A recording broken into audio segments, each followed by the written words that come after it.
U.S. climate envoy John Kerry says that a carbon market is crucial as a tool to fight climate change. He spoke on the first day at the climate summit.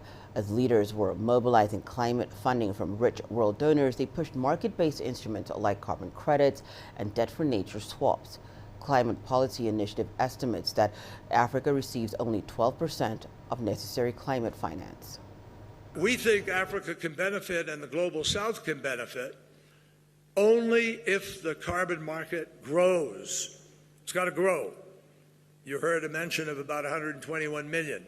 This market has to become a market in the billions in order to work effectively. And for that, we need to ensure the environmental integrity of this market. This is critical, not only to protect the climate, but also to create a thriving market, because people won't take the risk either of getting involved in a market that doesn't have the right standards and guidelines. To delve further into the topic, we sought the views of Charity Migwi, a regional campaigner for 350 Africa, an African movement creating awareness over the impact of climate change. Here's what she had to say. The Africa Climate Summit is coming at an opportune moment, just about 3 or 4 months ahead of the UN climate talks, that is COP28. And this is a good opportunity because Africa can shape the discussions ahead of COP28. We can be able to come up with decisions and demands that we want to push forward ahead of the summit, and be united as Africans and have one single voice in terms of what we as Africans want to address at COP. Basically the demands that we want to push forward, especially towards the global north actors, and how we can advance African interests for the good of the people, in terms of addressing the climate crisis, and also in terms of addressing the energy crisis in Africa, especially considering that over 600 million people in Africa lack access to energy. So I think it's a good opportunity now that we are having the Africa Climate Summit, so that we can be able to come up with demands and decisions that we can push forward, and a united position that we can push forward ahead of COP28.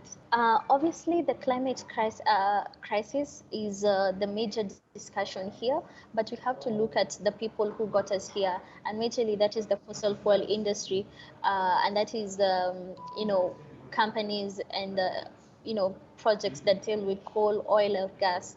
And so we have to consider how we are going to transition away from the destructive fossil fuel industry that have caused the global warming, the situation that we are in right now.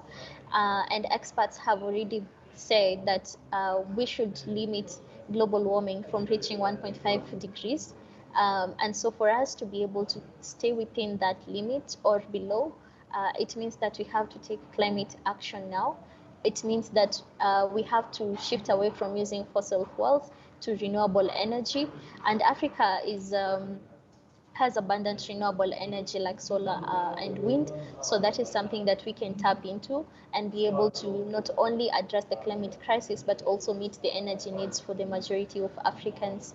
It's unfortunate that Africa, being a low greenhouse gas emitter, still suffers adverse effects of climate change more than any other continent.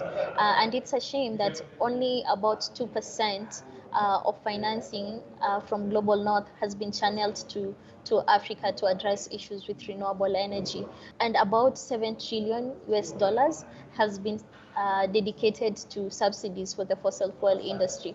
So you can imagine this amount of investments, if only they were channeled to the renewable energy industry, the amount of transformative impact that will have on the continent.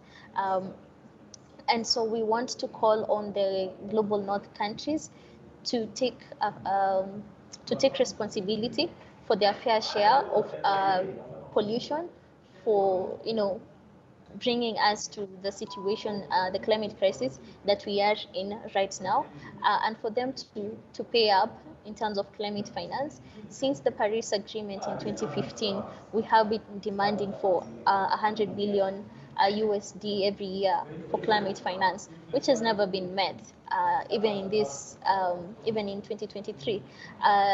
So it's about time that the global north countries deliver on their promise and on their commitments, and it's time for us to invest finance in the right channels in renewable energy instead of subsidizing the fossil fuel industry, which is already a profitable industry, and yet they are the biggest polluters that have contributed to the climate crisis.